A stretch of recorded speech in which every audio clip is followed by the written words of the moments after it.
Welcome to the channel of Vinay Patnaik. ఈ వినయ్ పట్నాయక్ అనేటటువంటి నా మనవడు వాడి ఛానల్లో నేను షేర్ చేస్తున్నాను. నా పేరు కే కామేశ్వరరావు, బిఎల్ రిటైర్డ్ టీచర్. ఈవేళ నేను చెప్పేటటువంటి ఈ వీడియో ఏంటంటే, సాధారణంగా ఏజ్ క్యాలిక్యులేషన్ అనేటటువంటిది అందరూ ఒక పద్ధతిలో చేస్తారు, కానీ అందులో చిన్నది తేడా కనపడుతుంది. పర్ఫెక్ట్గా ఏజ్ క్యాలిక్యులేషన్ చేయాలనే ఉద్దేశంతో చాలా కష్టపడి ఎన్నో శ్రమకు వచ్చి కొన్ని లెక్కలు తయారు చేసి ఈ పద్ధతి కనుక్కున్నాను. మీరు మొదటి నుంచి చివరి వరకు కూడా చక్కగా వీక్షించండి. ట్విస్ట్ అనేది లాస్ట్నే కనపడుతుంది, దాన్ని ఫాలో అవ్వండి. అది బాగుంది అనుకుంటే మాత్రం కామెంట్ చేయండి. ఎన్నో రకాలైనటువంటి వీడియోలు మీకు తెలిసినవే కానీ మళ్ళీ చూపించి కొత్తదనాన్ని చూపిస్తూ ఉంటుంటాను. మీరు ఒకసారి దీన్ని వీడియో మొదటి నుంచి చివరి వరకు కూడా వీక్షించండి. ఇప్పుడు మనం ప్రాబ్లంలోకి వెళ్దాం.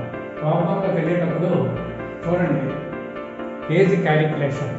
ఈ age calculation if a boy Born on 20th day of February 2017, what is his age as on 15th May 2023? ఒకవేళ ఒక బాలుడు 20/2/2017 జన్మించినట్లయితే 15/5/2023 నాటికి వారి వయసు ఎంత? ఇది ప్రాబ్లం. ఈ ప్రాబ్లమ్ సాల్వ్ చేయడానికి సాధారణంగా అందరూ ఏం చేస్తారంటే, అందరూ చేసే సాధారణ పద్ధతి ఇక్కడ YMD సంవత్సరాలు, నెలలు, రోజులు ఈ విషయం. ఇక్కడ మనం వర్క్షీట్ వేసుకుంటే వయసు ఎప్పటికి కనుక్కోవాలో ఆ కనుక్కునేటటువంటి తేదీ ముందని వేస్తాం. 2023/5/15. బాలుడి తాలూకు జనన తేదీ ఆ డేట్ ఆఫ్ బర్త్ కిందని వేస్తాం. 2017/2/20. ఇందులో నుంచి ఇది తీసేయాలి. ఇప్పుడు 15 రోజుల్లో నుంచి 20 రోజులు తీసేయడం జరగదు కనుక ఈ 15 రోజులు పక్కకు బారోయిగా పెడుతుంది. అంటే తెలుగులో అప్పు తెచ్చుకోవడం అంటారు. ఇక్కడ నెలలే ఉన్నాయి కనుక ఒక నెల ఇస్తుంది. ఒక నెలను మనం సాధారణంగా 30 రోజులుగా భావించి 30/15 45, 45లో నుంచి 20 తీసేస్తే 25 రోజులు మిగిలింది. ఇంకెక్కడ 4 నెలలు మిగిలాయి.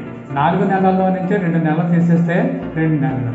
ఇంకెక్కడ 2023 నుంచి 17 తీసేస్తే 6. అంటే ఈ తేదీ నాటికి ఈ బాలుడి తాలూకు వయసు 6 సంవత్సరాల 2 నెలల 25 రోజులు అన్నమాట.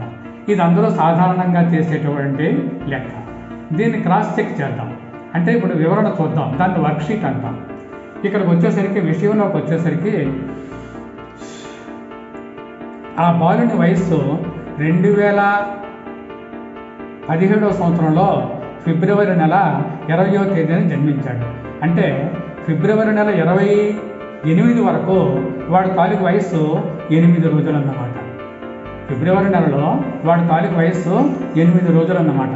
ఇంచేత ఫిబ్రవరి నెలకి 28 రోజులే కనుక వాడి తాలూకు వయసు ఆ నెలాఖరికి 8 రోజులు మాత్రమే ఉంటుంది. ఆ తర్వాత మార్చి 2017 నుంచి డిసెంబర్ 2017 వరకు మనం నెలల లెక్కెట్టినట్లయితే 10 నెలలు వస్తుంది. అంటే ఇక్కడికి 2017వ సంవత్సరం పూర్తిగా మనం లెక్కించాం. 2018 నుంచి 2023 వరకు మనం లెక్కపెట్టినట్లయితే 5 సంవత్సరాలు వస్తుంది. ఆ తర్వాత 2023 జనవరి నుండి 2023 ఏప్రిల్ వరకు లెక్క కట్టుకుంటే మనకు 4 నెలలు వస్తుంది. ఇక 5వ నెల ఉంది, మే నెల. 2023 మే నెలలోనూ వాడు 15 రోజులు ఉన్నది వాడు తాలూకు వయస్సు. అంటే ఇక్కడ 8 రోజులు, ఇక్కడ 15 రోజులు ఉన్నాం. టోటల్ చేస్తే మీకు 23 రోజులు వస్తుంది. లెక్క చూసుకుంటే 6 సంవత్సరాల 2 నెలల 23 రోజులు వచ్చింది. మరి ఇక్కడ 25 రోజులు వచ్చింది, ఇక్కడ 23 రోజులు వచ్చింది. తేడా 2 రోజులు వచ్చింది. ఎందుకు వచ్చింది? ఈ తేడా రాకుండా మనం లెక్కలు చేయగలమా అనే ఆలోచన నాలో మెదిలి ఈ రకమైనటువంటి పద్ధతి కనుక్కున్నాను. చూద్దాం. ఇక్కడ ఈ పద్ధతి ఏంటంటే, వయసు కనుగొవలసిన తేదీ 2023/5/15. బాలుని తాలూకు జనన తేదీ 2017/2/20. ఇక్కడదే ఇక్కడ వేసాం. ఇప్పుడు తీసివేసే పద్ధతి మాత్రం మారింది. ఏంటంటే ఈ 15 నుంచి 20 తీసేయలేము. అంచేతను కింద నెలకి ఎన్ని రోజులైతే ఉంటాయో, అంటే కిందన మనకి ఫిబ్రవరి నెల ఉంది. ఫిబ్రవరి నెలకి 28 రోజులు.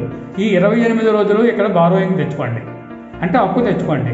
అంటే ఫిబ్రవరి నెలకు ఉన్నటువంటి 28 రోజులు అప్పు తెచ్చుకుంటే 28 + 15 = 43. ఈ 43లో నుంచి 20 తీసేస్తే 23 రోజులు వచ్చింది. ఇక 4 నెలలు, అందులోంచి 2 నెలలు తీసేస్తే 2, 23లో నుంచి 17 తీసేస్తే 6 సంవత్సరాల 2 నెలల 23 రోజులు వచ్చింది.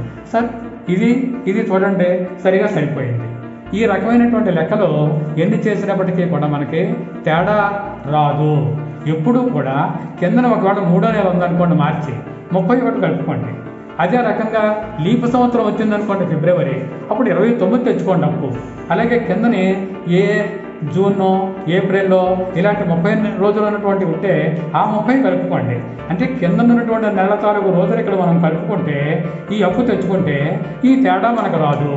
ఈ విషయాన్ని గమనించండి, గ్రహించండి.